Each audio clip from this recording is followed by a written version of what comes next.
beautiful ceremony.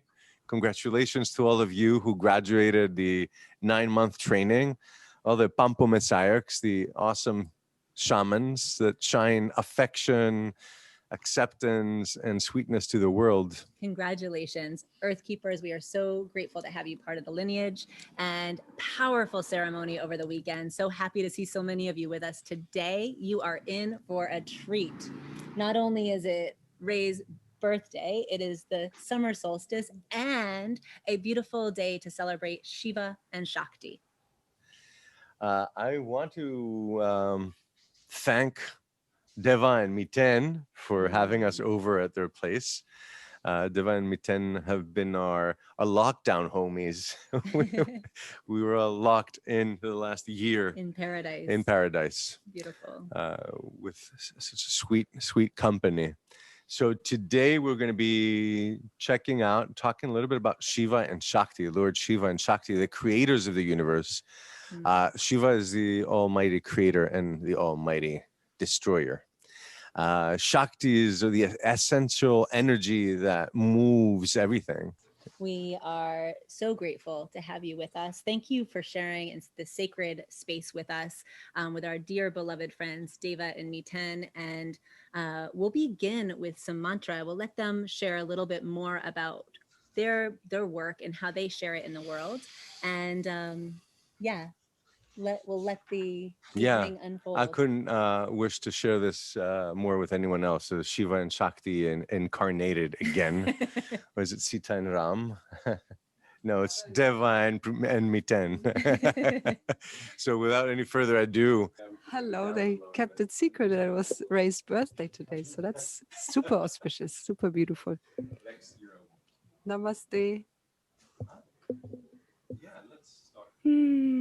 So we are on our porch, and it looks like it's going to rain very soon, which makes it very, very vibrant, the feeling in the air. It's really nice. It's a rain of blessing.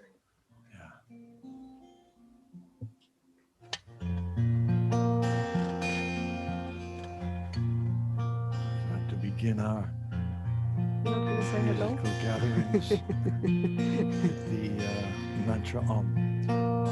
To join us, please, with the mantra Om. It's the moment to come home. I know we're in a very excited space. It's a special day today.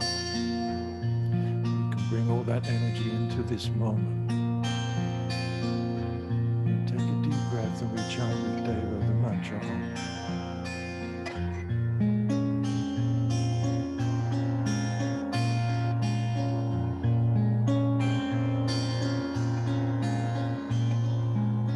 Let's take a deep breath and breathe out through the mouth, just letting go into the moment. And a deep breath.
Holy water, heaven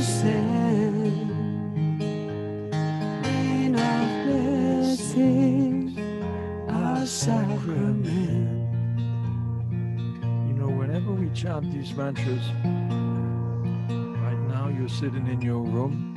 When we join together, when you sing, your room becomes a temple, and you create a space where magic can happen, and that happens through your voice and through the mantras.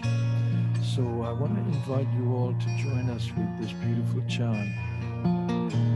It's a healing mantra, and like I say, just by participating, there's going to be many, many, many of us all over the planet right now, in this same moment, joining us. So it's a sacred, special day, it's a special moment, and we can participate by opening our voice and just allowing the sound of the mantras to come. You don't have to perform. It's all about the magic of being in the present moment. So this beautiful mantra is, can you say the words? Okay. The words are Rama Dasa Sase Soham. Rama Dasa Sase Soham.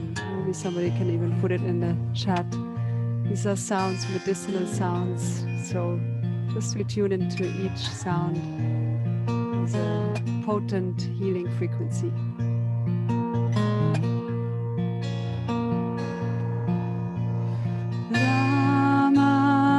Ramadasa Sase Soham. Ramadasa Sase Soham. Ramadasa Sase Soham. Ramadasa Sase Soham. Ramadasa Sase Soham. Ramadasa Sase Soham. Ramadasa Sase Soham. Ramadasa Sase Soham. Ramadasa Sase Soham. Ramadasa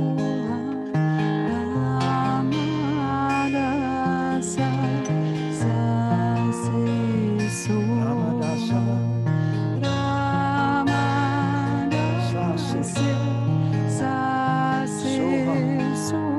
Ramadasa Sase Soham. Ramadasa Sase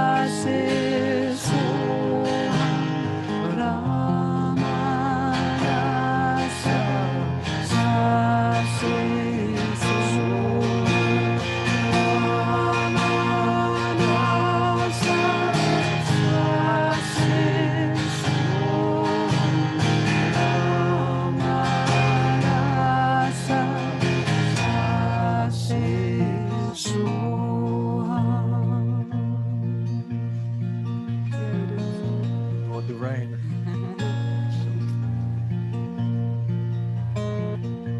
Rain of blessings, holy water,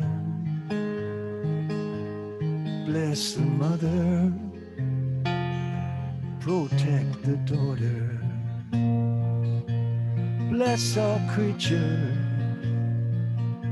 great and small. Rain of blessing, God help us all. Join together. Ramadasa Sase Soham. Ramadasa Sase Soham. Ramadasa Sase Soham. Ramadasa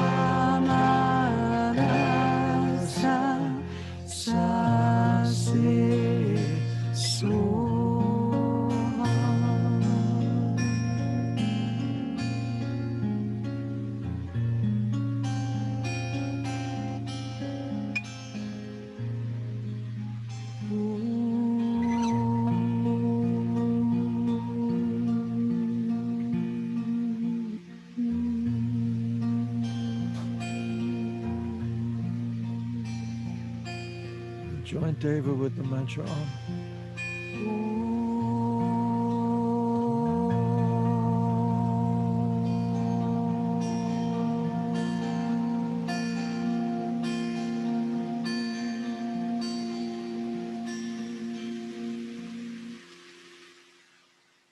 Mhm.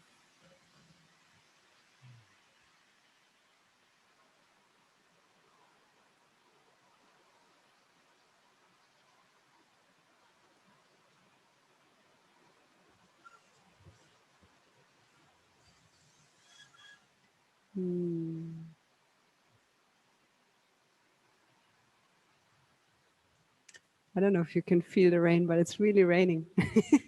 It's really raining here.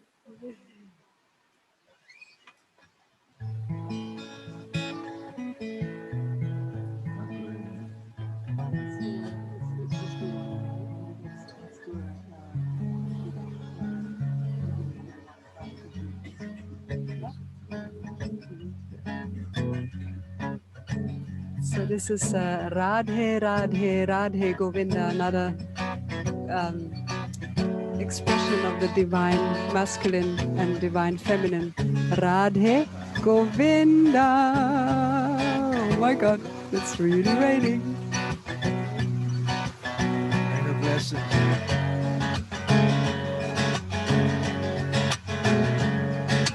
Radhe, Radhe, Radhe Govinda. Radhe, Radhe, Radhe Govinda. Radhe, Radhe, Radhe Govinda.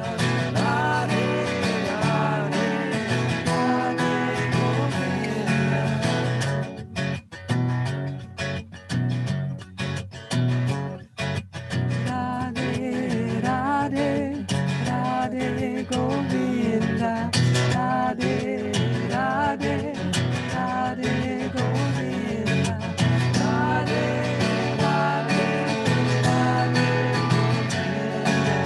Radhe, Radhe,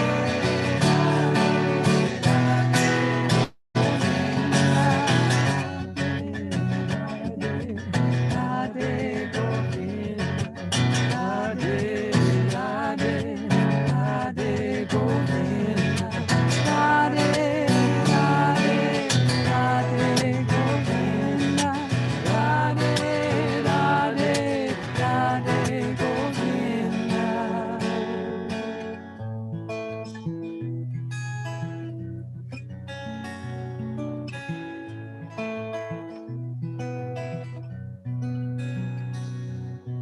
Radhe, Radhe, Radhe Govinda. Radhe, Radhe, Radhe Gopal. Radhe, Radhe, Radhe Govinda. Radhe, Radhe, Radhe Gopal.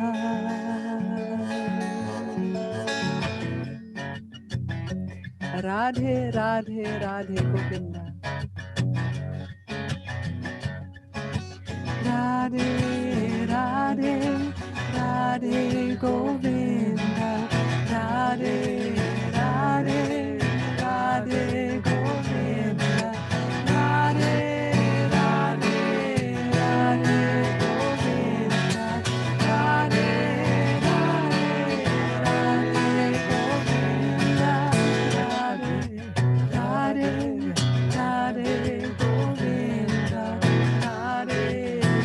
Radhe, Radhe Govinda. Radhe,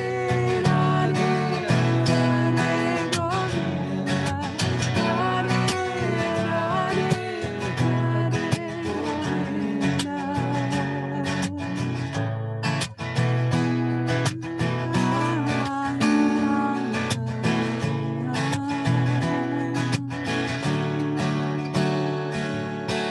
Radhe Govinda. Radhe, Radhe, Govinda. Radhe, Radhe, Radhe Gopal. Radhe, Radhe, Radhe Govinda. Radhe, Radhe, Radhe.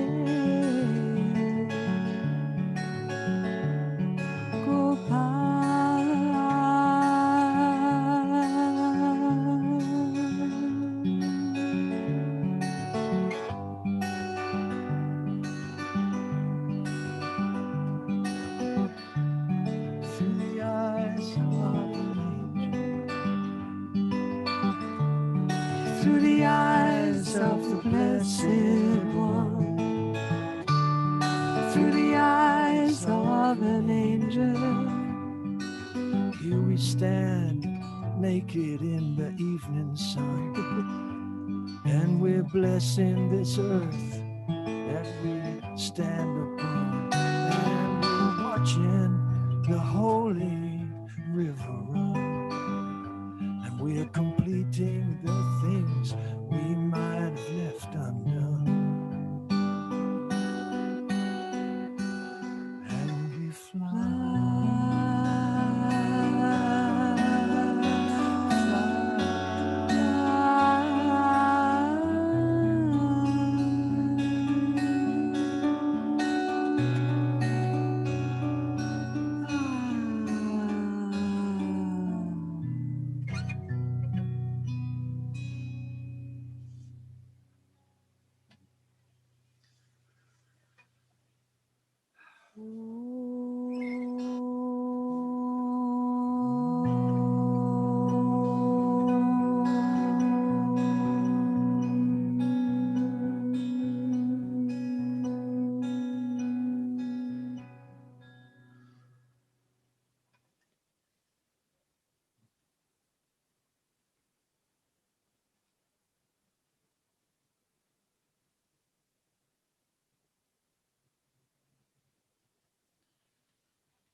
Thank you, friends. It's nice to meet you all. And thank you for being with us. It's an honor to be here. Honor to be playing for you guys. I know Ray and I know Nina, and I can tell you you're in good hands. These guys are special people, and we're very happy to be here playing for you. So enjoy your journey. Namaste. Namaste. Thank you, thank you, thank you, thank you. Holding this beautiful, Such sweetness and power. We will transition and move into diving into Hindu mythology. And again, by definition, we're going to be doing a little comparison between Mount Kailash and the Andes, the feminine and masculine, as the shamans have it, in the Kero Nation people. We're going to take a 3-minute transition so we can move inside to the other computer. And yeah, if you want to take it as a restroom break. and as you're feeling the essence, like the energy of the mantra, if you feel that in your energy body, take a moment to find the alignment, root down through your sits bones, lengthen up through the crown of your head, connect with your breath, and feel the mantra move through your entire being. So as we transition, this is an opportunity for you to really feel the medicine, the magic of the mantra settle into your every fiber of your being. And then we'll transition and bring you into a space where you can really softly listen and allow the mythology to sink in and continue the healing of our Shiva Shakti offering tonight. So we'll invite everyone to take a deep breath in, an audible sigh out. Feel your feet connected to the earth, whether you're seated or standing. Let your hands rest by your side or on your lap. Feel that alignment and allow your breath to flow slow and steady. Thank you. And shifting gears from that mantra, being in the presence of Deva Premal and Miten is always a blessing. And as they're singing Rain of Blessings, as they're finding their way, hey, brother. as we're diving in, it's like the vibration of their presence and the mantra just moving through the rain, the sky just opened. And it's just I love Deva and Miten. We love them dearly. Yeah. We've spent a lot of months in the lockdown where we really didn't see too many people at all. I guess we had two wonderful couples as friends, beloved Ian and Emily. So much love. And Deva and Miten. And I just feel with Deva and Miten that they are iconic in many ways throughout the world as a couple, as an example of that divine love. And that divine love, let me just continue here. Anyone see us? There you go. That divine and I would say archetypal love has been beautifully warming to our hearts, and again through there's a shift happening in the whole world. I think that we felt really anchored in this work. Our anchor, our balance in our own life came from within, came from the practices, came from sitting and meditating, or sitting and chanting, and meditating in many ways. Yes. And allowing for the balance to come from within. When talking about Shiva and Shakti, we're talking about the masculine and feminine energy. I know we're talking about the masculine and feminine. I bow to the feminine. I think that's one of the primary places where the shamans of Peru come from. The whole tradition of the Keros that we teach through our trainings is based on the foundation of bowing to the feminine, respecting the feminine, loving the feminine, and in any ways possible, taking care of the feminine and honoring, I should say, the feminine. I love the feminine gender, the female gender, how do you call it? That's my Greekness or my lack of English. My grandmother was the matriarch of the family, so my mother took over, a very powerful Greek mother. Very strong presence. Very strong presence, who is just an awesome human being. My sister Eileen, thank you for being here today. A PhD and a leading scientist in environmentalism. My beloved sweet wife and companion and best friend and lover and just the best life partner in the world, is a black belt, a master in Shaolin Kung Fu. So it is clear, and I want to make it clear that I come from that place of honoring the feminine. What I discovered as eventually I found my way into Peru, and we're getting to Kailash also. But these mountains, the Andes and Mount Kailash, the shamans tell us, are connected. The poles, this whole other connection of poles, of yin and yang on the planet. They're both spiritual mountains. They both held the teachers, and they both held and hold two awesome ancient languages, Sanskrit and Quechua. So the big realization of the many that were revealed to me was that in the West, we live in a world that has followed the Dark Ages. So in that space where I was literally, I guess, fighting for my life, I'll have to say that, or afraid I was losing my life, because that's what all them hospitals had told me. I really broke down many times, and I'm really grateful for all that has happened, because it has led me to be here. So the worst thing that has ever happened to me is the best thing that's ever happened to me.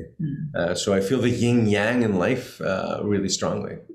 One of the revelations that came to me speaking with my beloved teacher, Don Francisco, who many of you, if you're in the Jaguar Path, know him, and those of you who graduated yesterday had the opportunity to receive the initiation, the rites directly from Don Francisco.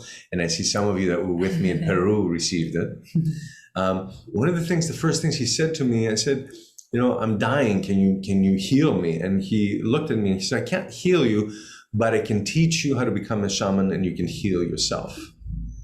And that he did. and my paying it forward is that I teach and train other people in shamanism, and many of you awesome shamans right there, right now. Thank you for being here and being with me in this awesome path. So one of the first classes, if you want, that I took, no handouts, Quechua and Spanish. So we'll teach next year is Quechua and Spanish. One of the first things that he told me, he said, you're lost. You need a compass. And I was fighting to understand. I wanted to understand what he meant about being lost, and what was the compass. And the first compass he gave me was the chacana, the Inca cross. the directions of the winds that are coupled with the power animals. The south is the serpent, to the west, the jaguar, to the north, the hummingbird, to the east, the condor. And each one of these teaches us different qualities of life. So what started happening as I got that compass and started learning about the serpent and how I can shed my skin and let go of the past, how I literally started shedding cancer cells and letting go of old stories that held me in that. How I went to the West and found the jaguar and found my personal power, what I really wanted to say to the world, what I have come as an individual to say, finding that power and that voice. And then going to the North, I found the sweetness, the nectar of the colibri, of the hummingbird. And the medicine of the East, the condor, taught me how to rise above and from there see the greater picture of my life. And live from that place. And that is obviously that place where we have in yoga, the place of discernment, right? And I'll bring it home by saying that this was a language, both the Quechua itself, but also these ideas that this language described, right? What I just shared with you guys.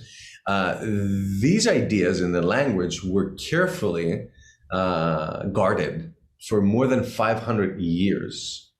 And what I mean about that is that they were guarded by the Queros way up in the Andes at 16 to 18,000 feet, right? And again, the 18,000 feet meeting Mount Kailash on the other side. When the conquistadors arrived in the Sacred Valley, the Queros saw what was coming and they realized what this was about. And the Spaniards, the conquistadors, what they brought was an elimination of all cultures, all languages, magic, and they brought with them essentially the Dark Ages. So this realization brought me back to understanding that I've grown in the West, in Europe and the United States, and that I was raised in a language, at least the English part, that was a language that was made after the Dark Ages. And what happened in the Dark Ages was that three main things were persecuted. And that was, first of all, women, the feminine. Second of all, the animals. They were named the beasts and were considered to be, lower than humans in God's eyes. And third of all, the third thing that was persecuted was magic. And all these three things were persistently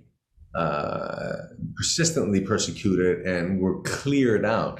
With this, while many women were put to the pyre and executed as witches, what happened is that our language got loaded. You know, because a language is a software, right? A language is those code that we use for a computer, software computer used to calculate things, right? And then to produce results. And that's what language is for us, right? The brain rather itself, the organ is the hard drive, but the language itself is a software. And for you and I, for all of us, when we look outside to the world, when I look at the beautiful eyes of my beloved wife, I have emotions that are translated in my head in words. Now, these words that we have, all of them are preloaded with 300, 400, 500 years of persecution to the feminine, to magic, and to the animals.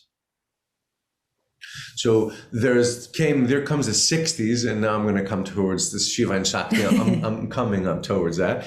There comes the 60s, and we have the amazing feminist revolution in the United States, and something that was just like long overdue. Let's get over this old idea of what is it that the man that comes after work and the woman waits for him with his slippers, and she is serving him.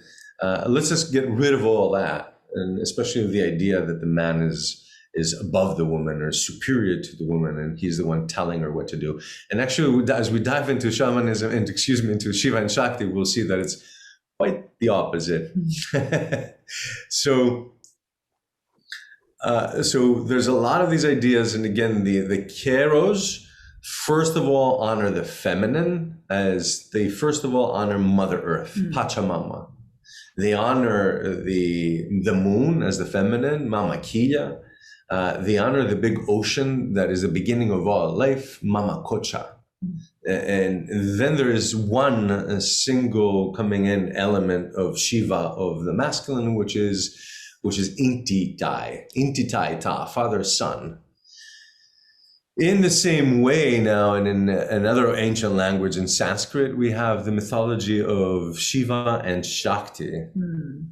And here we come into this place where the Hindus, in the Hindu mythology, offers a way of understanding life, exactly like the Keros, a way of understanding life before the darkness and the dark ages, before that suppression and that, the darkness.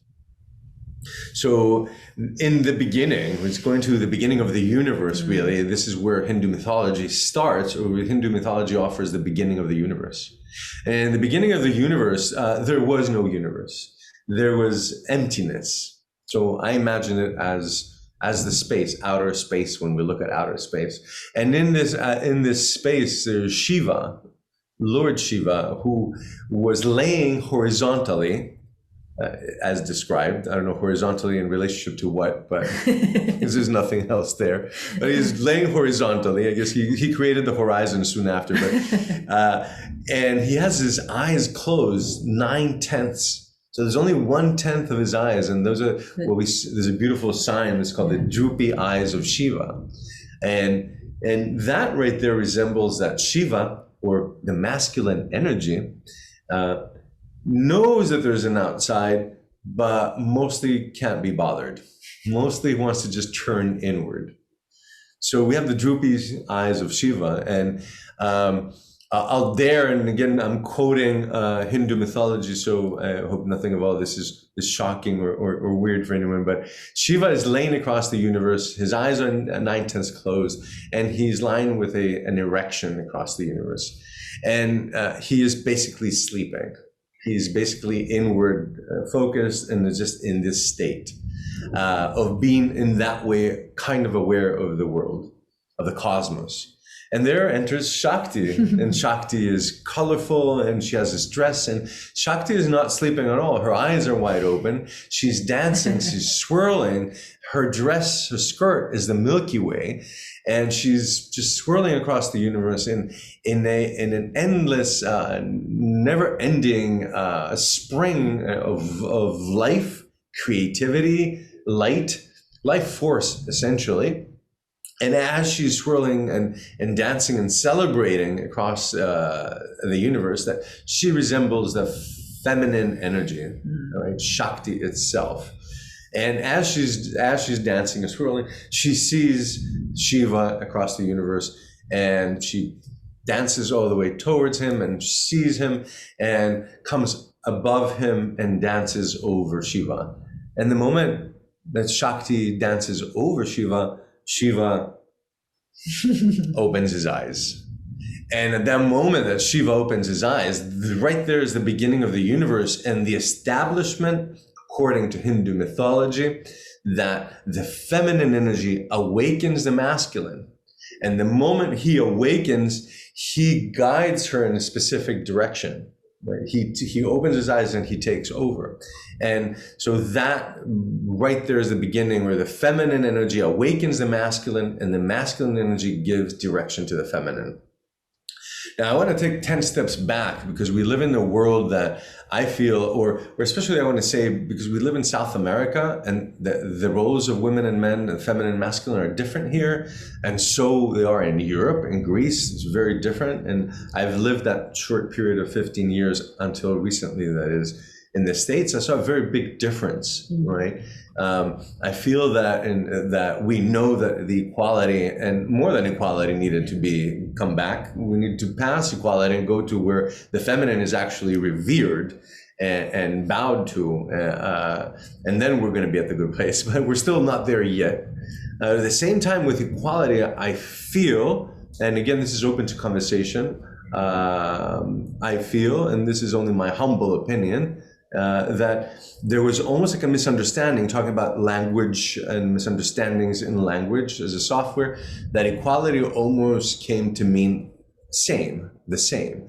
So it is my belief that men and women are absolutely equal, but they're absolutely not the same. I feel that there's differences that we keep on discovering and we keep on loving, exactly because of the differences. We have that yin and yang, right, element. That the difference doesn't make us separate, or doesn't create a separative reality, but rather those differences create this complementary reality, right? The positive, negative, the yin and yang. And I think that is a good example of where you see the Taoists refer to the same elements, the feminine and masculine, in reference to yin and yang. And there, I feel the Taoists, the other mountains, the mountains where the Shaolin monks saved and protected the knowledge when Mao came in the 60s and started killing all the monks and considered Taoism a religion, which was by far a huge mistake and not true. Taoism is a way of being, not a religion, quite the opposite in so many ways. But there, the Taoists tell us about the yin and yang and describe exactly that. That is like, so if I didn't have yin and yang, if I didn't have feminine and masculine, I had one thing that would just tilt one way and the whole universe would just crash on one side. You know, you need the other side to get things moving. You need the poles, the polarity, to get all the planets spinning, to get all these the whole universe moving and spinning and staying in one place, finding that balance rather in one place. And that is exactly what I feel is the truth with the feminine and masculine, and with men and women. But I want to continue and refer to as Shiva as the masculine and Shakti as the feminine, regardless of gender. We all have masculine and feminine in us. Every man has masculine and feminine. Every woman has her masculine and feminine. And some of us have more, and some of us have more feminine or more masculine. And hence we have, like is honored throughout India and through the East, and through the American Indians. There's all the genders, there's 5 genders, so we honor all the genders and all the ways of being, and we love it and include it and invite it in. And again, that's that embodiment of non-division. There are no borders. There's nothing that creates that division, and that union is where the thriving truly exists, and that lives within the archetypes as well. Yeah, I feel that what came in through the Dark Ages is like kind of like there's a good and evil, and once you have good and evil, the duality ceases to have its a perception of what it truly is. It's complementary. Right. I think you said it really well. It's creation itself. It's energy. It's energy, and in order to create energy, you need to have the polarity, and that is a beautiful word. That's exactly where it's at. Yeah. It's not a division, and I think that's where the biggest misunderstanding I feel has come across in the Western world, to my opinion. So Shiva and Shakti. So Shiva opens his eyes, and a beautiful example that I feel is it's like almost that combination of energies and of qualities is like, I imagine like Shiva being the banks of a river, right, where it gives direction, and Shakti is the water, the river itself, right? Zipping down. It's just that energy that flows, right? That awakens up everything, right? Yeah. You take away the water, Shiva is a dry gorge. There's nothing happening. There's no life. He goes back to 9/10 of his eyes closed. Life ceases to exist. But if you go the other way around, and from the river you take away the banks, what you're going to have is that the water, like the I Ching says, will stagnate. Disperse. Yeah, will stagnate and just become, won't again be able to give life. But that combination, both together, create the river of life, the river that transports, that brings life from the mountains, as the shamans have, from the glaciers of the Andes down to the sacred valley, and gives life water to everyone in the Sacred Valley, to the plants, to the animals, and to the humans. So Shiva and Shakti, I want to say, are in love. They have basically this combination that they've created is what love is. That combination of the feminine and masculine energy, regardless again of genders, this could be two women, two men, it doesn't matter. When one assumes the feminine and the other assumes the masculine, that spark that's created, the union that is complementary, the union that is creative, is love. And as they fall in love, they begin to manifest into, and they come into manifested bodies. And they decided to, as they look around, they say, well, there's a nice blue planet. Let's go and stay there. And the first place they found was the tallest place they found, which was closer to the heavens, was Mount Kailash. So they set up a beautiful place on Mount Kailash with an awesome balcony and the view of the entire planet. And there they set up their home, essentially. And home means relationship. And through their relationship, Hindu mythology, and again, we could spend, as I was leaving, Miten said, it should take you about 14 hours to complete the story. I think you're right, it is at least 14 hours. We'll give you the summary. We'll give you the summary. So as they arrive at Mount Kailash, they overlook the planet. And through their laughing, they created the spring breeze through their laughing and giggling and being jittery between each other and tickling each other, they created all the birds. All the birds were created automatically, the singing birds across the planet. Through their lovemaking, they created the beautiful valleys and all the flowers of the planet. Through the lovemaking and their sweat, they also created all of the rivers of the planet. Through the expression of emotions, of how they spent hours and centuries looking at each other's eyes, describing to each other what they felt, their emotions, they created the oceans of emotions. And every now and then, did you hear that? Every now and then there was a thunder.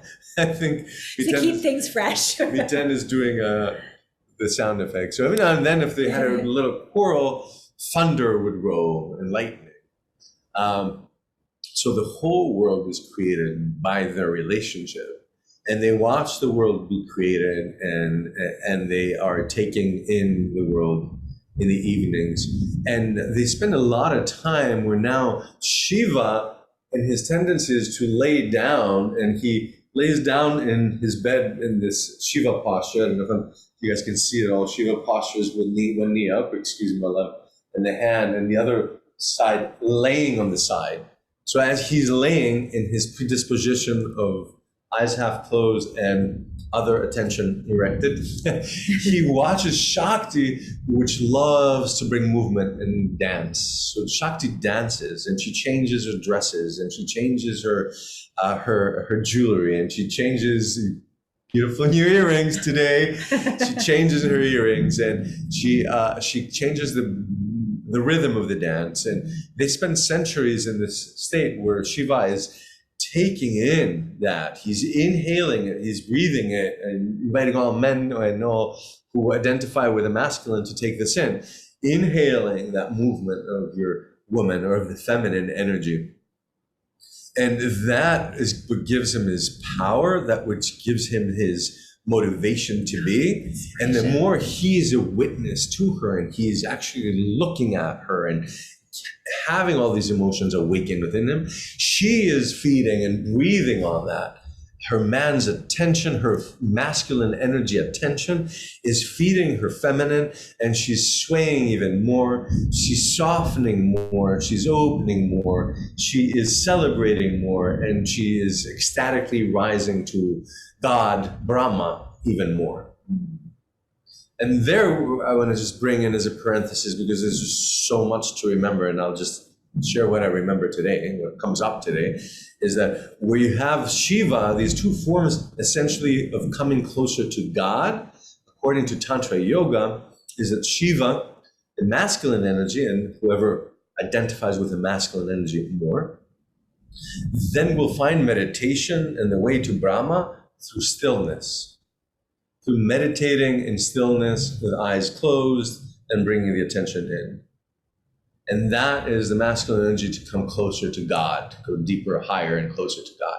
Where the feminine energy will rise up to an ecstatic place of being closer to God through movement and dancing. Right? Ecstatic dancing is the she energy, is the feminine energy that liberates the feminine from inhibition, that liberates her from things that bother her. Her ability and the permission she has to express herself and let go of emotions or thoughts, or more emotions or more thoughts, and more thoughts and more emotions, especially after an afternoon coffee. That permission to dance is what brings her closer to God, right? And the masculine finds God closer to the absolute stillness. And you also see that, and just a huge generalization, you might see that in men that identify with masculine, that there's more of a tendency to sit. There's more of a tendency to not want to do anything. Yes, several of us are creative, but several of you are creative, but that's the feminine energy within you that's creative. Most of men, or those who identify again with a masculine, the tendency is to come to stillness and actually nothingness. You know, we look in the modern world and there's this symbol of men who just watch the game, right? There's this just sitting there in front of the TV and just watch the game. And while the women in the company want to chat, so they'll go in the other room because they want to express, they want to move things. And I'm going to bring it in again and give me some space, and again, remembering that I come from several cultures, and I first of all appreciate the feminine and love all genders. I think all genders are a celebration of life. So as a gross generalization, then, just for all practical purposes, I'm going to say that there's a tendency again for the masculine to be inward and just kind of do nothing. And if you see that in the modern world, in the games that have been created in the Western world, there's what we call single pointed concentration. And what the masculine wants is to have one point of concentration, and the direction is from where we stand to only that point. There's nothing left and right. There's nothing up and down. There's nothing anywhere else but that last point of where everything ends, it finishes. So the masculine will only go one direction with that in mind, and with the end to come to finish, as we say, everything. The masculine wants everything to end. Lord Shiva is the creator. When he is along with his beloved Shakti, then he's a creator. When he's alone, he's the destroyer. He is death itself, all of death. And the great destroyer is Lord Shiva. So you see, and I feel I see it, and again, with permission of all kind of different cultures mixed here, it's just with men creating games like soccer, it's all about going from here all the way to the other point and putting the ball in. No pun intended here. It is all, when they put cars together, they want to start here, but they want to finish. And not only do they want to finish, the whole idea is who's going to finish quicker and faster. And that's a masculine trait, and also in some ways it's masculine weakness, right? Because some things don't need to finish too soon. We don't have to make everything a race. Some things we can explore into the feminine, what's happening around, above, to the left, below, and allowing for that feminine permission to explore. So when you see more of the feminine expressions, there's just so much light and color. And I mean, even if you just look at our closets, my closet is about this wide. And Nina's closet is the rest of the walk-in closet. And it has quite a bit more color. It sure does. Which I love, and I love feeling into the color and feeling into the different expressions of what my mood is, and what color is today, and how do I want to show up for myself today, and how do I want to show up for my man. There's that play and that opportunity to really adorn myself. And whether I'm doing it consciously or unconsciously, I had fun, putting on the different colors and matching with my outfit. And I say that sweetly because it's part of the feminine, that side of myself that I love nourishing. And I find when I nourish this side, that feminine side of myself, I can really show up in a way that I feel good about. And as I say that, I'd love to I saw in the chat talking about the masculine and feminine qualities, and kind of just sharing some of those. And I don't know how you feel about having people put them in the chat box. Absolutely. I want to say, describe a few of the qualities, and maybe also get some from people. Is that what you're saying? Yeah. Absolutely. So now I wanted to say, though, watch this, right? So the moment I came back and Nina moved forward, she moved into the masculine and I moved into the feminine. So when she asked me to do something, I wasn't ready. I was like, direct me. Where do you mean? How do you mean? And I want to bring in that link so we can understand it, because for me, this was extremely helpful. I spent several years in Brahmacharya as celibate without being in a relationship because I was dying from cancer. So relationship was not on the top of my list at all. And through the years of being celibate, and I got comfortable alone. But returning, I realized that I need to study, so I cannot return into way of relating like I did before in my 20s or 30s, but find this other way that is an archetypal way.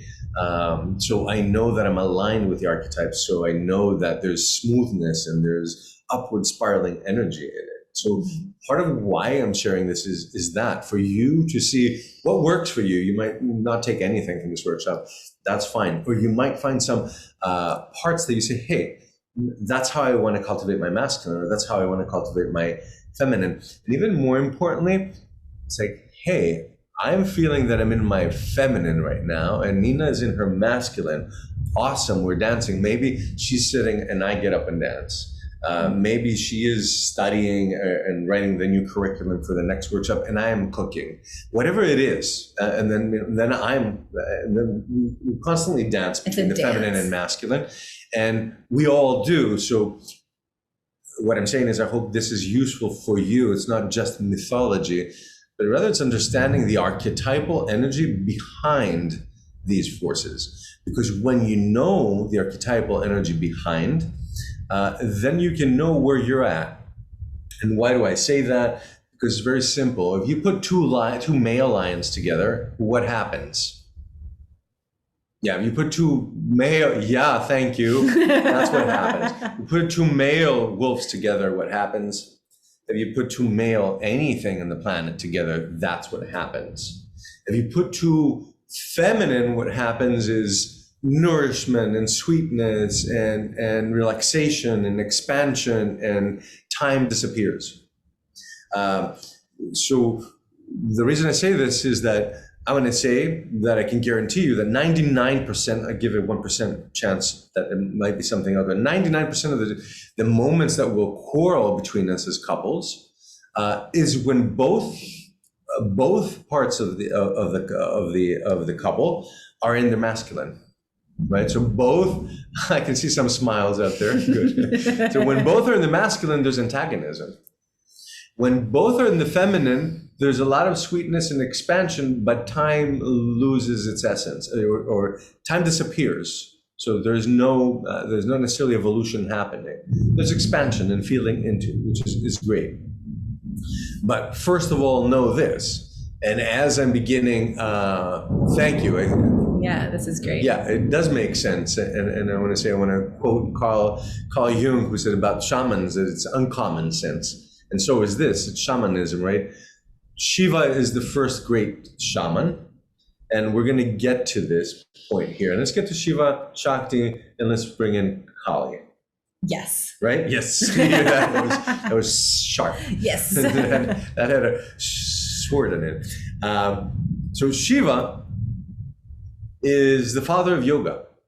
All you yogis out there, and I see many, Let's all thank Lord Shiva. He Yeah. created yoga. So good. And so while he was living with Shakti, he decided, well, I'm in this body, and if I'm just doing this and I'm only laying on the couch and I'm only doing this part of yoga, which is the Kama Sutras, I need to do more than the Kama Sutras. Kama is bedroom, right? And the Sutras are the postures. That he realized that he needed to do more different kind of postures. So he would go down into the jungle where he would do medicinal plants. There's a lot that point out to ayahuasca or all of the rest of the medicinal plants that exist in the jungles, Costa Rica, Peru, etc. And there he did his internal practices and began to move his body on his own, creating yoga asana, the postures themselves, and that's where yoga sutras come from. He would leave the house for an hour or two. Only in God's time, this could be a few centuries. So there was times that he would come back from practicing and he was kind of late. Shakti was up and she was dancing and the witness wasn't there, and she's like, where are you? where are you? What the hell? What's up with that? And that would upset her. And if Shiva would come in and she'd find her upset, and kind of be a little bit squeamish about it, or say, well, what, I was just doing my yoga, I was just doing my thing. That doesn't work for Shakti. It's not, you can't just say, I was doing my thing. If any guy out there has used this word, just no, that's a no-go. Yeah, so, sorry, buddy. Eric, I know. You just can't say I was doing my thing. It's the wrong thing to say. It doesn't.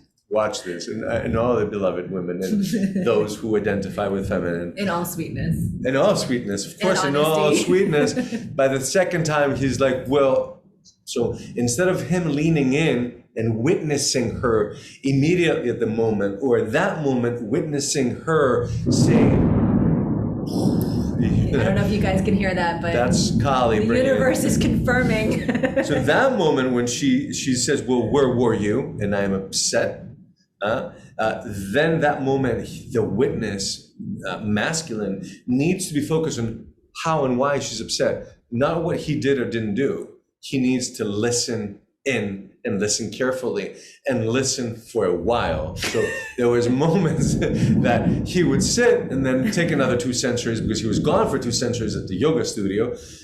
So sit and wait for 2 centuries and listen to how she felt about it, because there's more about how she felt than there is actually in her wardrobe itself, right? There's a lot more feelings. There's a lot more colors. There's so much more depth and sweetness. And this is the depth and sweetness and color that creates all of life. This is what we bow to. There would not be not only no life on earth without the feminine, but there would not be this whole beautiful billions of flowers and millions of colors and millions of ways. That's all feminine. It's all Shakti, Shakti, Shakti, Shakti. Shakti. But there was times again that he would come in and he'd be like, well, I was doing my thing, and what can I do? I like yoga. I'm going to go. I lost track of time. I lost track of time, and he's not listening. He's missing the point, and he's trying to correct something. Listen up, guys. He's trying to correct what he did, and he's trying to bring some logic, masculine, linear, very narrow reasoning of why that was okay, and that simply isn't. And so when he persisted with that, Shakti would get so upset that she would turn blue, and she turns and transforms into goddess Kali. I can see some smiles out there. My God, Kali is present. There's just a beautiful thunderstorm happening right now. We have welcomed Kali. Can you guys hear it? Can you hear the thunderstorm? And see thumbs up if you hear the sound. Yeah. Awesome. It's not a soundtrack. It's a real deal. It's Miten doing sound effects in the background. So she would be so upset that she would turn into Kali. She would turn blue. Mm-hmm. She would create a tongue would come out that was a tongue of fire. By what she was saying. And she has this beautiful necklace of men's skulls and a skirt of men's arms. And of course her sword, which is lifted up and is ready to decapitate Shiva. And it is the feminine energy that will decapitate the masculine energy. Om Kali Kali Kali Ma. I feel like I don't need to say anything. Om Kali Ma. Jai Kali Ma. So we need to light some candles, offer some flowers, listen in. Now, see, Lord Shiva was the Lord. There's only one thing that he's afraid of, because he is the destroyer and death himself, like the jaguar on the top of the food chain. He's above all reality at the top of the food chain. But there is one thing that can really end him, and that's Kali. So when Kali shows up, Shiva bows. He bows his head and he steps back. And he then again now says, oops, I got it. I'm listening. I'm not trying to solve. I'm not trying to bring an end to this conversation. There's no finish line. You can talk and express forever, until the universe goes to the other side, right? We come back to these godly, divine spaces that are endless. And as he does listen to her and listen to her and listen to her and listen to her, she expresses the fire, she expresses all that she's feeling, she expresses her blood. And as that turns and then the month goes by and we have the turn of the moon, once she's expressed herself and released all this that was created by the absence of his consciousness, once she's expressed and released what's created by the absence of his consciousness, listening guys, then she turns back into Shakti. And she's then able to say, yeah, you're standing in the masculine, you're standing where you need to be standing in integrity, you're standing and being the witness. And now I can feel safe to dance. Now I feel seen, I feel heard, I feel held. You are standing at the right place. So basically, once again, she awakens. The feminine awakens the masculine, because the masculine will have that tendency over and over again. I don't know if this means anything to you, ladies, or those who identify with the feminine. The masculine tends to say, well, I forgot to hang that frame up on the wall. It's it's been there for 6 months. The frame is there, and the hammer is there, but I forgot to do it again. I forgot to take the garbage out. I forgot to clean the garage. I forget. It's a tendency of turning inward and letting everything dissipate. I hope we are not interrupted with this storm. I hope We're good. That we're good. Lord Shiva is with us. He'll protect the satellite antennas here that connect us with you. So again, when we have there's two kinds of quarrels that happen. The quarrels that happen essentially that I feel that are expressed, that I started realizing, is, wait, how does this mythology apply to me and me in the relationship? It's just like, so if I'm absent-minded, if I'm not showing up in my masculine to be the witness, to bear witness, as Miten says in his song, if I'm not bearing witness, then I'm not moving the world in the right way. Things come out of balance, and my Shakti will let me know. But my Shakti is a black belt. She's a real Kali. And I definitely know when to bow. And go ahead, you want to say something? Oh. Please. And it's so beautiful, because the archetype, we can laugh and we can really have a lot of sweetness in the archetypes. And to have an archetype to reference is so helpful. As Ray was mentioning, we each possess the masculine and feminine. So whether you're in a relationship or not in a relationship, an intimate relationship or a relationship in the workplace or in family or in community, it's really, I find, beautiful to witness where I step into my masculine, where I'm awakening the feminine more, and also witnessing that in the people that I love. Witnessing Ray when he gets into his really creative mode, when he's creating for the Jaguar path, versus when he's getting into the more linear, maybe the accounting end of the business. Whatever role or whatever task we're taking on possesses an energy, and the energy of the action that we're performing, the energy of the thought that we're thinking, the energy of the intention that we're setting, whatever that is, can be a blend of masculine and feminine, and most often it is. And that's another piece in the West we have been taught to really think and see in black and white. Whereas in the yin yang, you see that swirl where the dark gives way to the light, the heavy gives way to the light.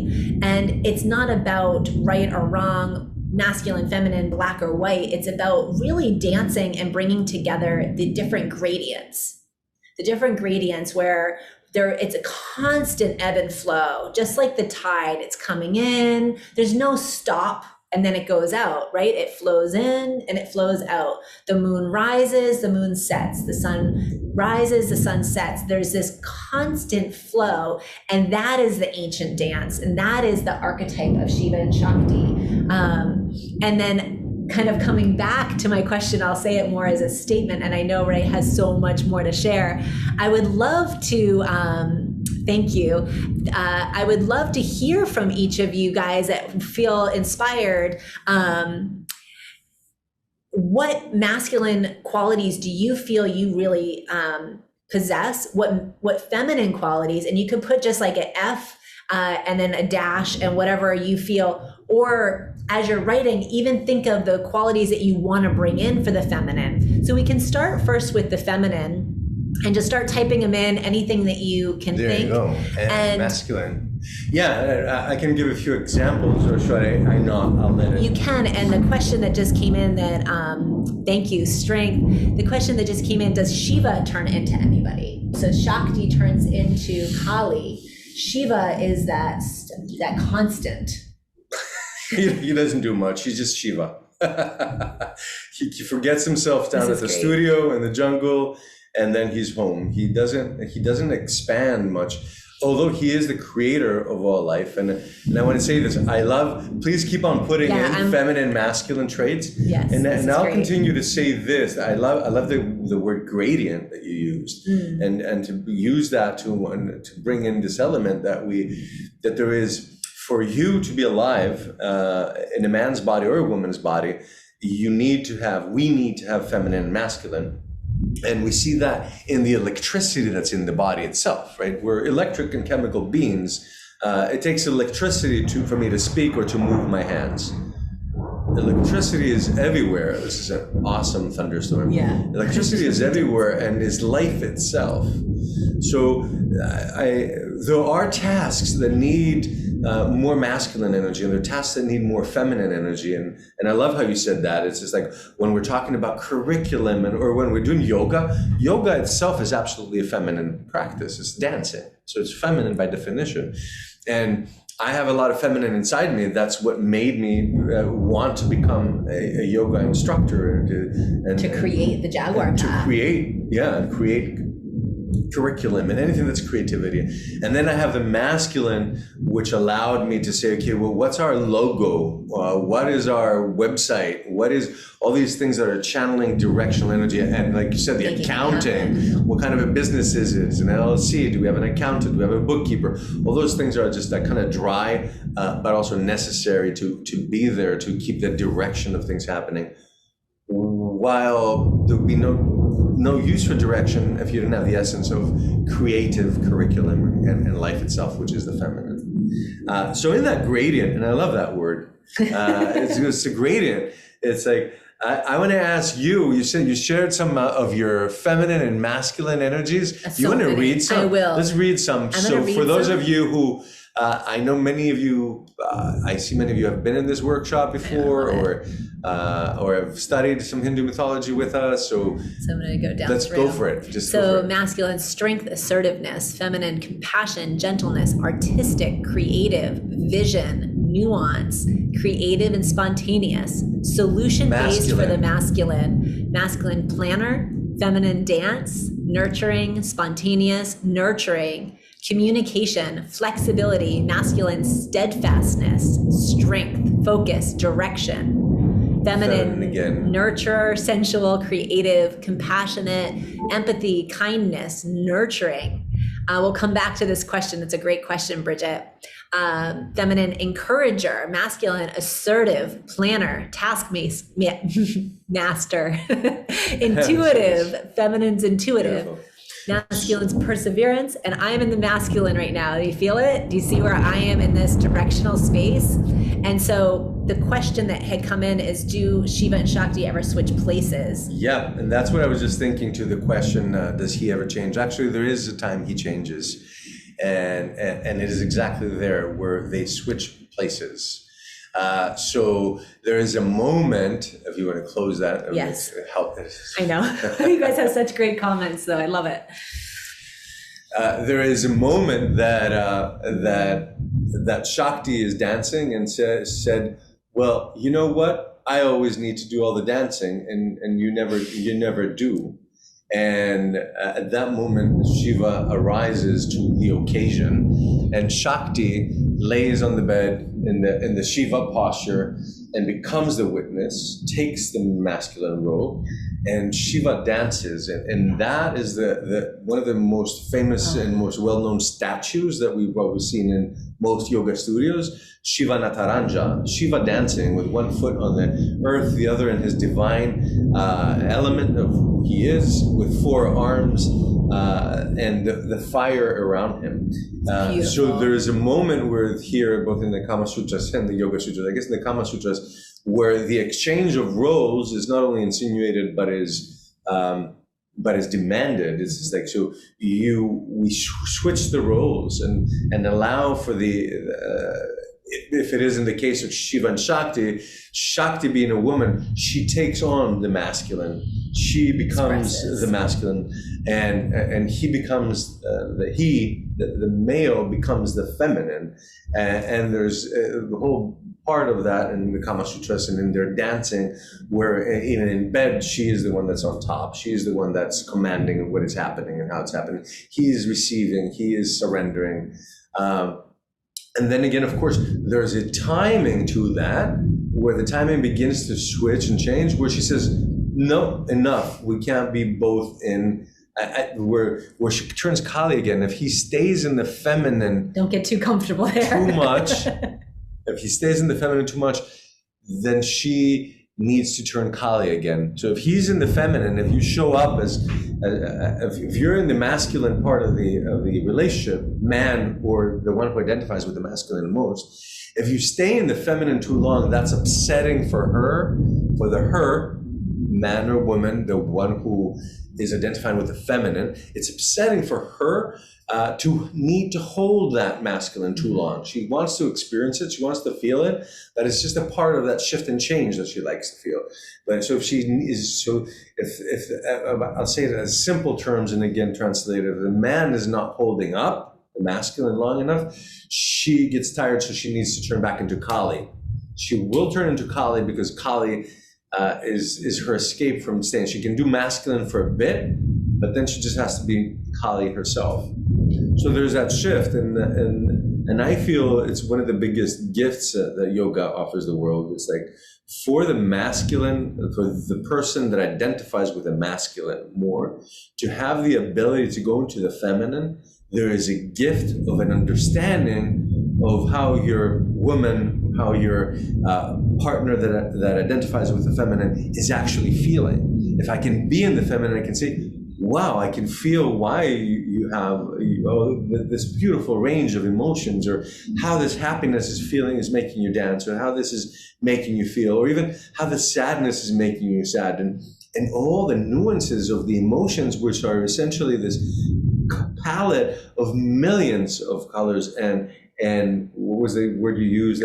Gradient of each emotion. I want to say, and if this is okay for me to say, and again, I just add a little salt to it. It's just like, I don't know, maybe everyone doesn't agree with me, but that's okay. I'm trying to understand this mythology and share it with you guys the best that I understand it. But he, the one that identifies with the masculine, that's in the masculine energy, has no gradient. It's shut eyes and that's about it. She has the gradients of everything, of the whole cosmos, of every emotion and every expression of its emotion. So when we come into a place where she is expressing, and this is really big, and I want to say for the men or the ones in the masculine, is that then is a moment to hold her in expressing, because she needs to dance it all out. She needs to express all the gradient of each and every single part, and minute color. See that smile right there? Every shade. Every shade. And there's not just 50 shades or 50 billion shades. And he needs to be a witness to it rather than say, well, if you're feeling sad, then let me just make you happy. And that's the worst thing, of course, you can do, because you're offering a solution, and it's not a solution that she's asking for. It's expression and space to be held that she is asking for. I'm going to say, ladies, or those of you who identify with the feminine, would you say that is true with a Y in the chat box? Do you want what you're expressing, if you're a little angry, or if you're feeling a little bit some kind of dis-ease or a little bit something, do you want it to be solved, or do you want to be held? If being held is what you want, put a yes, a Y in, and then see a couple capital Ys. Yeah. I want validation and to be held. It's a big yes, be held, yes, be held.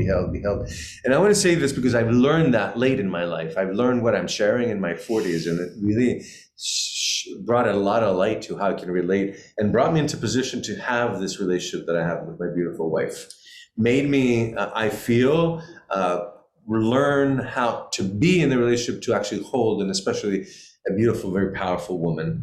To be a powerful man, which means not directing and only directing, but rather also listening, holding, being patient, being quiet, being there. Yeah, and be held in sacred space. Thank you.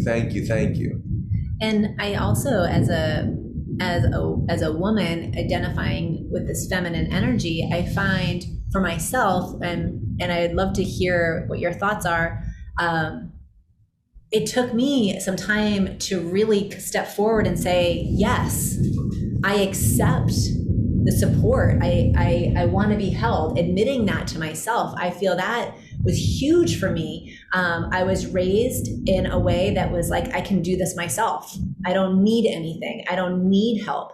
And as I moved through life, I realized that holding the masculine and the feminine for myself really was, I got to a point where it was like, wait, I do want to be witnessed. It was exhausting. I felt in that space, I felt my sweetness dissipating. I felt my softness dissipating. And it was something that became, for me as a deep practitioner of the martial arts and yoga, was like, I want to lean into my feminine. And I saw the question, what do you do when you feel out of balance between the masculine and feminine, whether you're feeling too much feminine or too much masculine, regardless of the gender?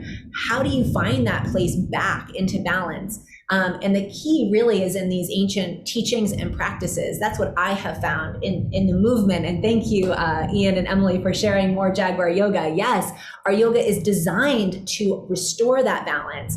And stepping into a relationship, again, whether it's with an intimate partner or friends, colleagues, whatever that is for you, is allowing yourself to receive the nourishment, allowing yourself to be heard, allowing yourself to feel the value of, yes, what I have to say, every gradient of it, for however long it needs to be expressed, has value. And I want to allow and feel myself express that so that I can honor my own feminine, and then my partner becomes the witness to that. And to me, that is ultimate strength through vulnerability. And the practices of adopting or really cultivating more feminine or cultivating more masculine, it starts to come into everything that you put into the chat box, everything that was feminine, everything that's masculine. If I'm feeling, say for myself, before I met Ray and got a chance to really step into cultivating my feminine to the next level, which was my intention, which is a practice I really wanted to bring more in. Up until that point, it was finding like, okay, my day is consisting of mostly masculine tasks. No wonder I energetically feel very masculine. If for whatever reason, those tasks are something that I continue to choose, I may then want to choose to bring in something very feminine at the end of my day. Maybe I start a dance class. Maybe I start to go out with girlfriends and make a point to connect with other girl friends, women that have like minds. Maybe I want to paint my fingernails. This was something, Ray's laughing. I have sparkles on my nails. And this was an active practice for me of bringing in more feminine. If you know me, you can laugh with me about it. I lived for 20 years in a dojo breaking boards, where long fingernails and colored nails were not part of the etiquette. So this is, and even wearing jewelry, it's a practice. And it may seem silly, like, oh, my practice is to paint my nails. That may not be true for you. For me, it was. At first, putting red on my fingers was a bit of an edge. And so I say that when you're thinking, what do I need to do to find that balance? Well, what are you already doing? What qualities of energy do those actions possess, those thoughts possess, those intentions possess? And let it be true for you, rather than looking outside of yourself. That answer is within you. And then say, okay, now I'm say, for example, as a woman, I'm doing a lot of action. I've got a lot of tasks. I'm doing a lot of executing of tasks. I'm in a leadership role. I'm going to bake every morning before I leave the house or before I log on to my computer. I'm going to take some time to maybe do some flower arrangements. Maybe I want to learn Ikebana. I'm just, for example. So it's finding ways to connect with the earth, with creativity, with craft, with the energies of feminine. And on the flip side, it could be the same.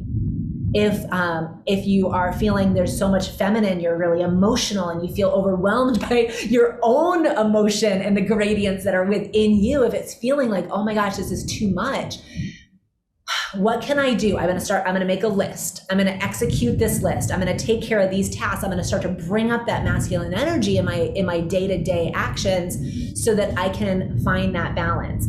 And I say that really practically because, yes, there are Qigong movements to balance the masculine and feminine. There's yoga. There's the nature of the sun and the moon and how to connect with the energies. There are all sorts of practices. There's pranayamas where you awaken using the left side, breathing through the left side, awakening the yin, through the right, awakening the yang, the masculine and the feminine. It is all right here. And that is the beauty of the mythology of this Hindu archetype that is offered to us. It all exists right here, not a far reach from where you're at. There's no price tag on it. It's something that you make a decision and say, I choose to create balanced energy in my day through the way I expend my energy, the way I receive the energy. And so I love that question. Thank you for asking it.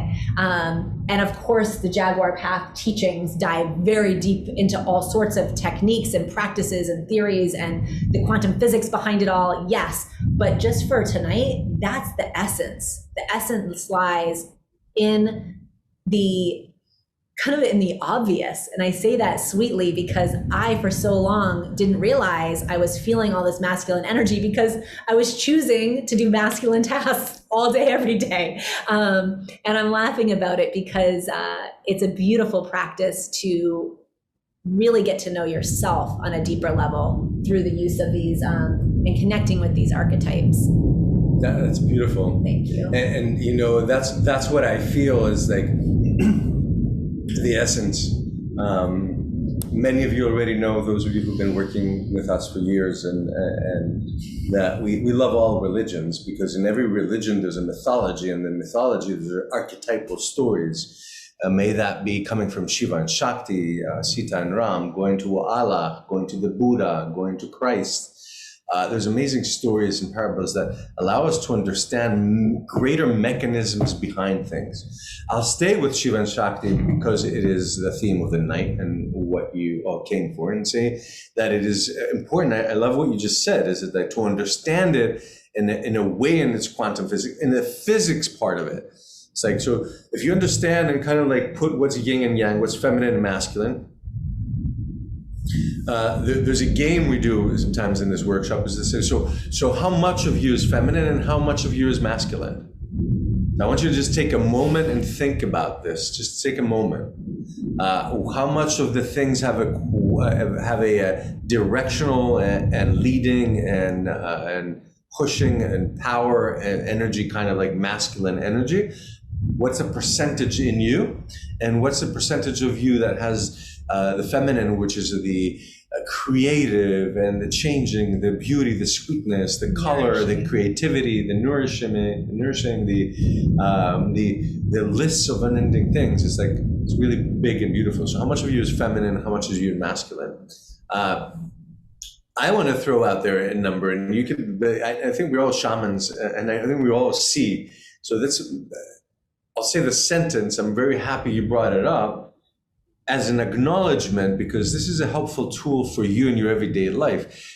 This relationship between Shiva and Shakti has all the information for you to say, am I in Shiva or am I in Shakti right now? I'm having this quarrel on a very, very, very rare occasion. We have a quarrel, very, very rare occasion, literally. Yeah. That will be if we're both in our feminine or we're both in our masculine. Typically masculine. Typically when we're both in our masculine. Yeah. Yeah. Or both working on the business and very focused. focused. Working the business. I don't get in her way. I say, well, maybe we'll put the red color when she's doing when she's doing software work behind, and because she is our digital shaman. She runs the whole everything that you see our website and everything behind.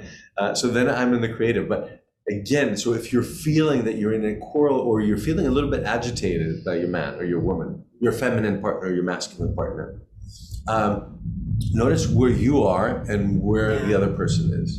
If it is more usually your place to have the masculine role, if you're the man that identifies with the masculine or the woman that identifies with the masculine, if you're the one in the relationship that identifies with the masculine mostly, and you're feeling that both are in the masculine, you're going to have the two lions and two wolves kind of agitating. So if you're in the no, try this.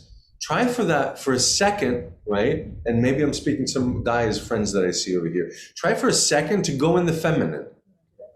And you can go to gallery. I can see several, but now I can see all. Try for a second to be in the feminine, because if she is now on task and she is working on the website, or she's working on the business, or she's working on the house and some paperwork and some things that need to be taken care of, and she's taking care of them, then say, well, what can I do? Kind of like, watch what I just did. What can I do? What's a feminine, like relaxing and not coming and say, what am I going to do? I'm going to do it. Get out of my way. It's more like step back, be in the feminine, and keep on watching her.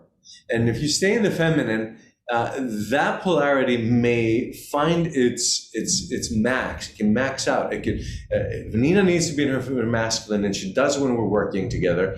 And I'm staying, or I'm in the other room, and I'm doing masculine tasks on the website also, whatever it is. But if we're together, in order not to have an edge, I stay in my feminine. And when that part of her masculine is fulfilled, expressed, maybe her tasks are done, or maybe she's beginning to feel like, you know what, I don't want to be doing this. I don't want to just talk about the colors only. But me being in the feminine allows for that to be fully expressed and fully manifested to where it's complete. And then she's going to give me a signal. She knows it or she doesn't. She's going to give me a signal, and she's going to say, and lean back, or there's something that's going to move in her body that is that dance. And that is the moment that in my cue to say, well, wonderful. What I consider now, and I'm going to even as I just did unconsciously, I'm going to move my voice to my masculine a little bit more, and then say, I'm right here. Because if I stay in the feminine also, she will not be pleased. She will go Kali. Right? This is the she, not only Nina or me, because I can be in the feminine, I can go into Kali. So this is across the board, right? Yeah. But as a heterosexual couple that we are, I feel that then when I take over the Shiva, there you go. She can rest, and she knows that I'm now. Big part here. When I take over, there's a king in the house. And there's something that everyone needs to know that we don't know in the West, or we don't really pay attention to. I feel there's been a little bit more, enough of the bossy man. I feel, 40, 50 years later after the feminist revolution, enough of the man that doesn't take over when it's his turn to take over. I feel the men have stepped way back. It's like, okay, I won't open the door. I won't suppress. I won't. It's just like at some point, your woman or your feminine partner will need you to step up in the masculine and get something done. Like, be the guy that does the thing, that delivers, and in whatever way that your woman, your feminine partner, your child, your home needs. So there's a moment that we need to step up to that. So I feel it, and when I step up to that as a king, this is what we don't know a lot of the West, is if you go to Chinese history, not only mythology, you're going to see that all the big decisions, all Chinese emperors, their first person that is in their ear telling them what should happen, their first, what's the word, advisor, is the wife, is the empress. So the great emperors make decisions according to the empress. That's the first and most important advisor. The king is the one that serves even the last of the people of his country or of his empire.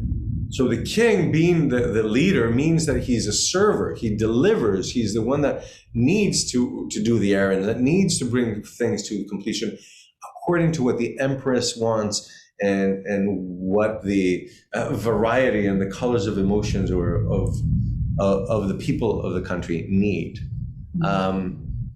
In a way, for me, in the modern world, it reminds me, I don't know if you guys, because I'm Greek, I saw the Greek fat wedding, and there's this other thing about cultures, because I lived all my life in Greece, and I came to the States when I was 41. There's this, like, I started understanding that there's a sense that some people in America think that the Greeks or the Southern American men are a little machismo.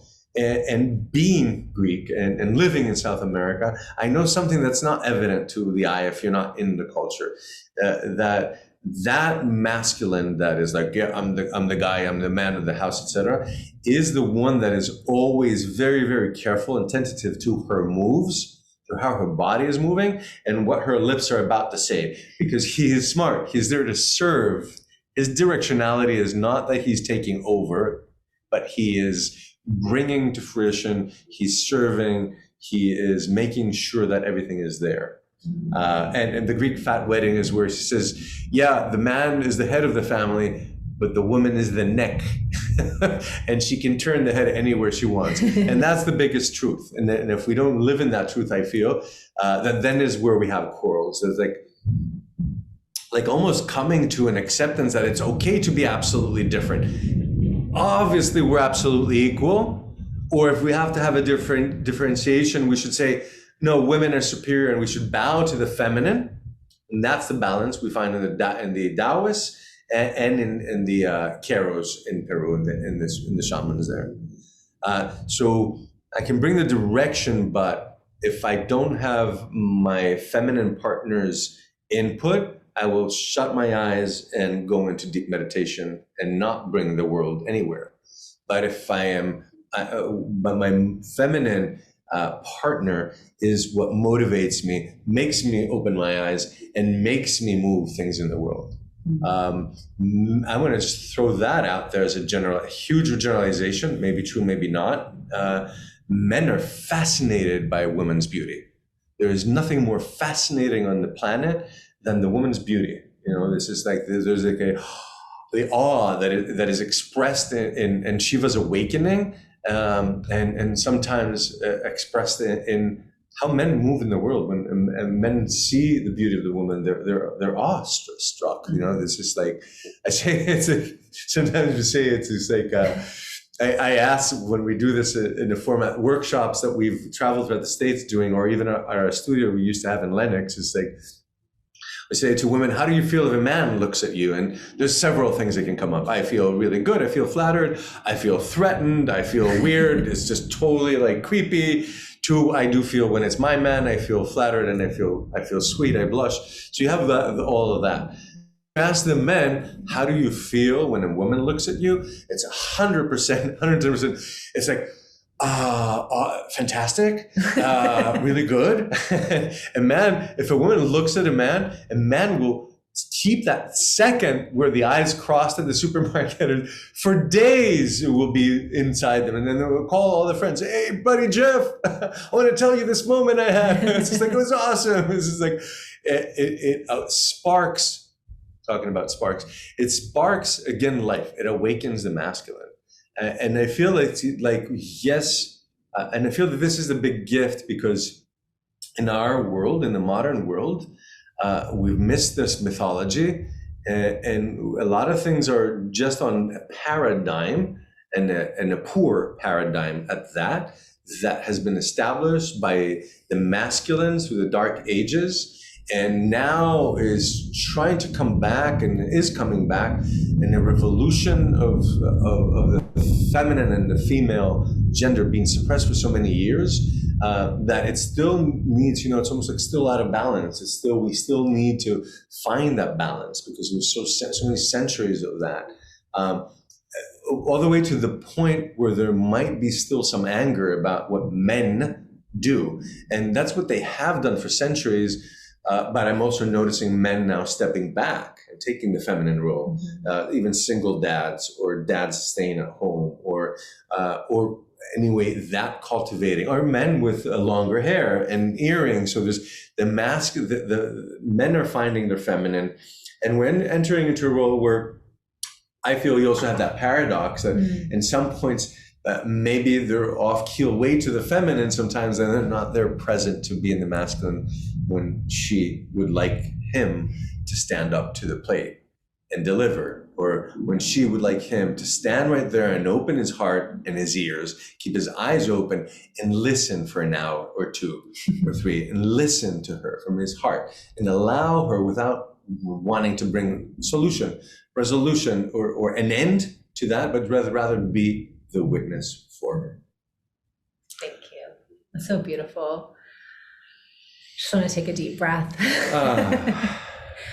I wanted to say, in the Taoist practices that really mirror the mythology of the Hindus, we look at life as being the yin and yang polarity. So Mother Earth has that positive energy, and Father Sky has that negative. And where we have the divine energy coming down from above and the earth energy coming up, we create life. And so each one of us, to be alive, requires the masculine and the feminine. So masculine and feminine, just to share, masculine and feminine is life. It is the dance that moves within. And the dance is the walk, is the singing and the talk.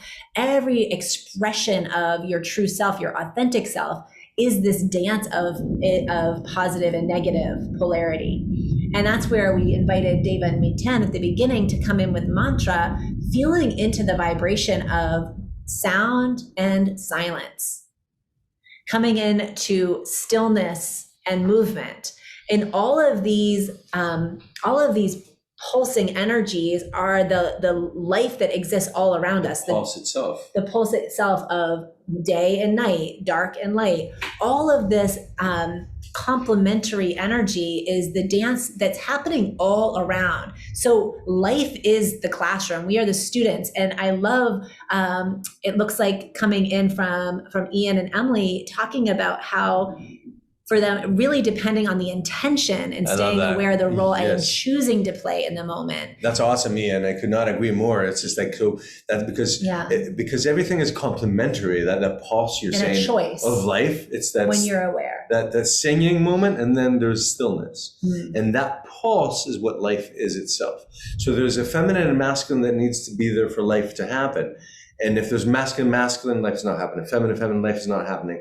And I love what you say, Ian. Thank you for sending this. Ian says, I choose what to be according to the moment. And that's what we want to be aware of. And that's what this may bring to your awareness. But it's brought to our awareness. It's like, what's happening? Where's my client, my friend, or the person talking when I'm in a conversation or a business interaction or a school moment interaction?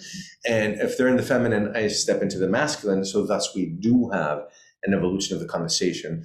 And they turn into the masculine, I turn directly into my feminine. So we continue to have it, right? It's beyond and above genders. It is for all of us. I see some of you say I'm 70%. There's some women here say I'm 70% masculine, 30% feminine.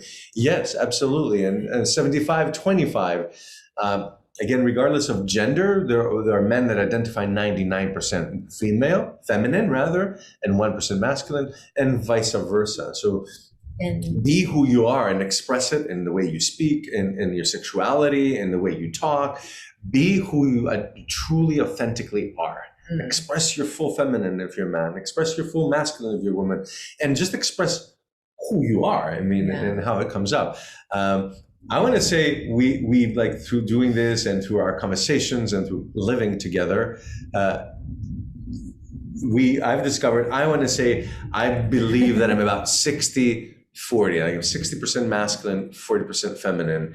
And I think that you identify with the opposite of that too. Is that correct? Pretty much. And I like that I saw in some of the comments, it kind of shifts and changes. Definitely throughout life it does. Different roles that you may take on through different positions, different relationships, on and on. The circumstances change. Your expression changes. But that's what we actually were having a lot of fun talking about this, because the first time we did this workshop together 4 years ago, the conversation was really different.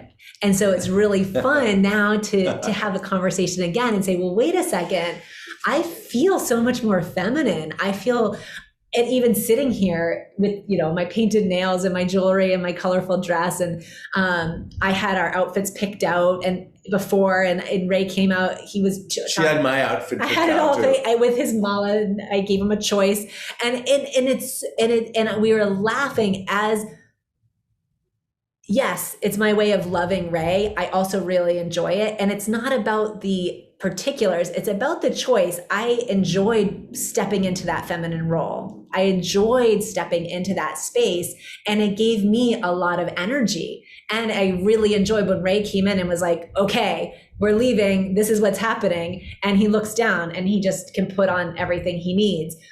Again, not to get caught up in the details, but more of the dance of how life happens and how it would have felt for Ray to come out. Imagine if he came out and said, he had his outfit all on and said, well, I picked out your outfit. When are we leaving? Where are we going? Like, you're like a mess, right? So we want to make sure that we have that awareness of each other too, because we don't need two people driving the car. We don't need two people. That's beautiful. Right? That's beautifully said. And that's when both are in the masculine or in the feminine. And it's nice to say, sometimes it's both fun to cook.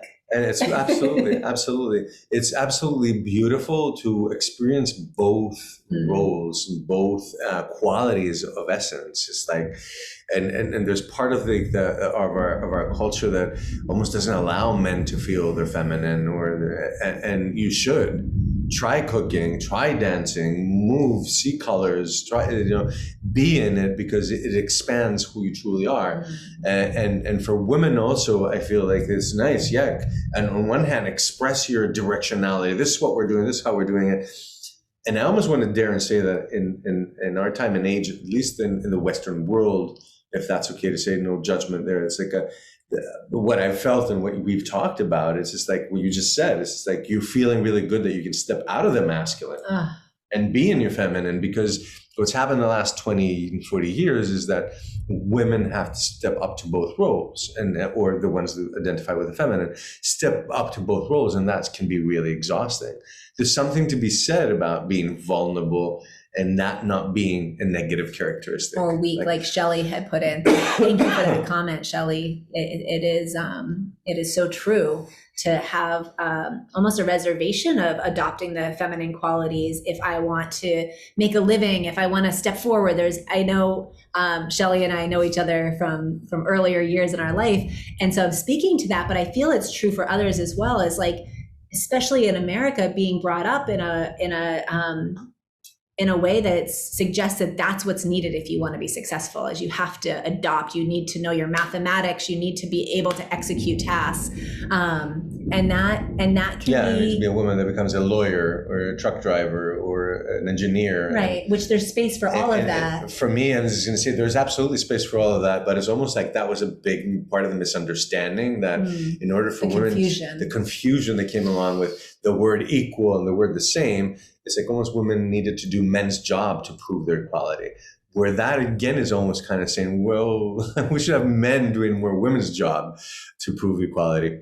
I want to pause. We have about 5 minutes left, and I want to open it to questions. So if there's anything that's coming up for you, please go right ahead.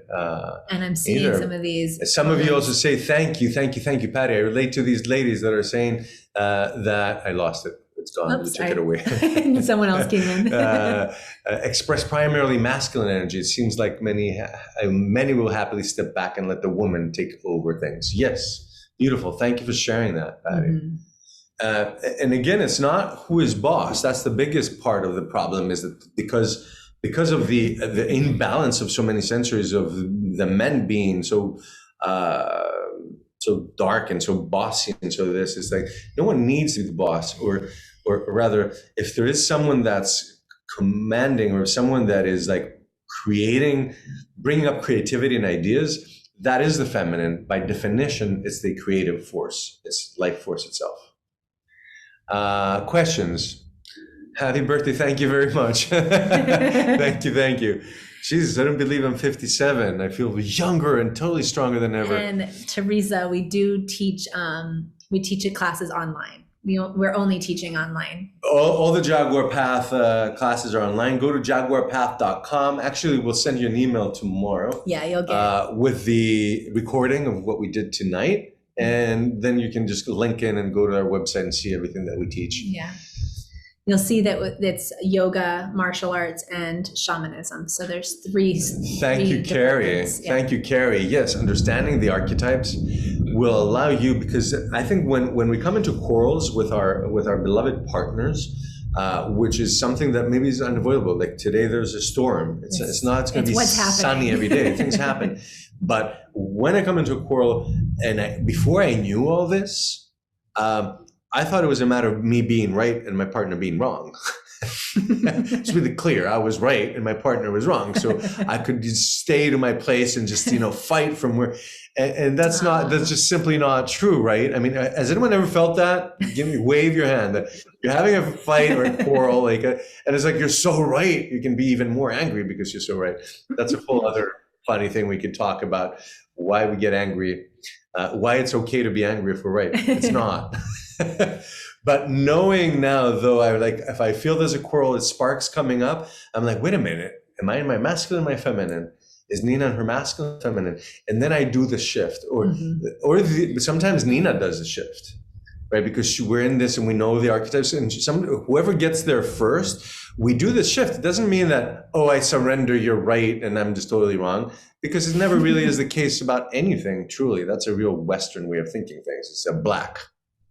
Is it never all black, never all white. But again, so feel into it.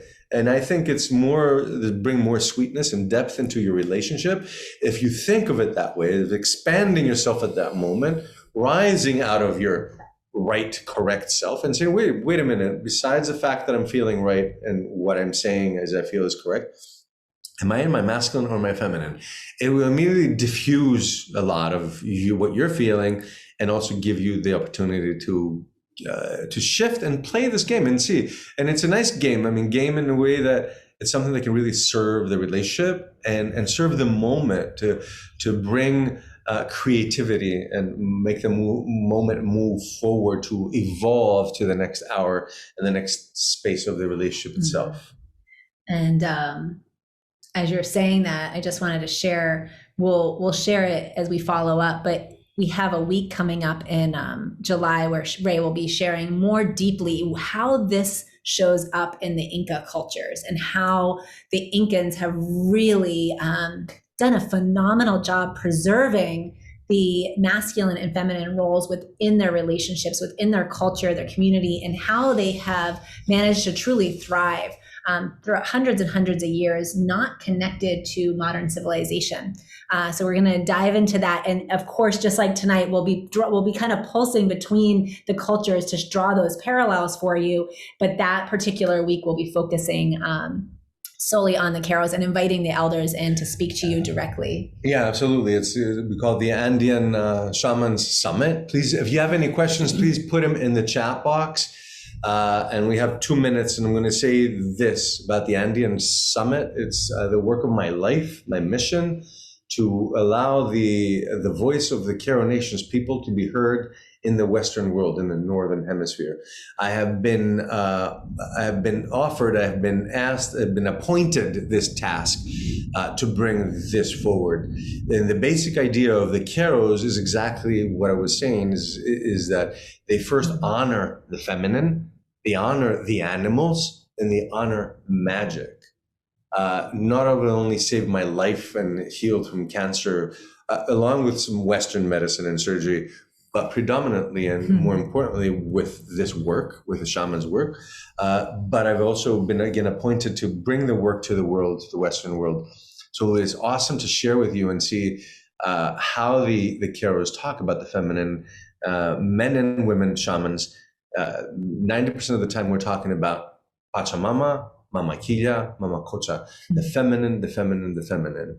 And there's just this really strong sentiment about it, or clarity, as you say. It's not a strong sentiment. There's this beautiful clarity about it, because when you don't have, as Francisco says, that deep respect and honor for the feminine, you don't know who you are or where you're going. If you don't love Mother Earth, you cannot love yourself, is what Francisco was saying the other day. He's like, you can't truly know and love yourself without that connection, which I just find so beautiful. And so true. And so true. So true. So next week, or rather July 12th to 16th, the Andean Summit, you can find it on the website. Supporting this will support us and supports the shamans. We for years supported them by taking groups there, so that brings some money in infusing that for food, for medicine, for clothing, and now we continue to do that online, especially with just like a real big push now with the Andean Summit to get some of all that's needed there, medicine and food and clothing, along with some amazing Jaguar Path people. I don't know if Dr. Oswald is here today, who volunteered, will be going down there in a couple months to offer his service as a Western medicine doctor. And I want to just say, as we bring it down, thank you, Ian. As we're sharing this, I want to say that Don Francisco, the elders, when they look at the Jaguar Path, what they say is that Ray is the bridge. And yes, we're nourishing the tribe and honoring the root of the lineage that has created the Jaguar Path, who's really given Ray, I want to say, the torch of light, the wisdom. This is an opportunity for both ends, on both sides, this Aini of nourishing all of the people that are seeking that nourishment of truth and this knowledge that transcends time and space, at the same time nourishing the elders and making sure they are cared for so they can get the word out to the people. And so that's where they see the Jaguar Path as that bridge. So thank you for joining us. Thank you for... Thank you, Ian. Ian put in the chat box the link. So if you want to copy paste that just to visit the page and see if this is something that interests you, please go ahead. Thank you. And I want to say that I've been working with the shamans for 16 years. I owe them my life. The shamans that are on this summit are people that have changed my life, changed who I am. And we have been working really closely together. On one hand, like you said, there was this Aini, meaning correct relationship, is where I've helped as much as I could and I did with the building of Sebastian's house and Francisco's house, and with putting, just with that part that I could, the material part, while they infused me with the spiritual part, which is even the more important part of life, really. Because you can do with very little material. But life is poverty with very little spirituality.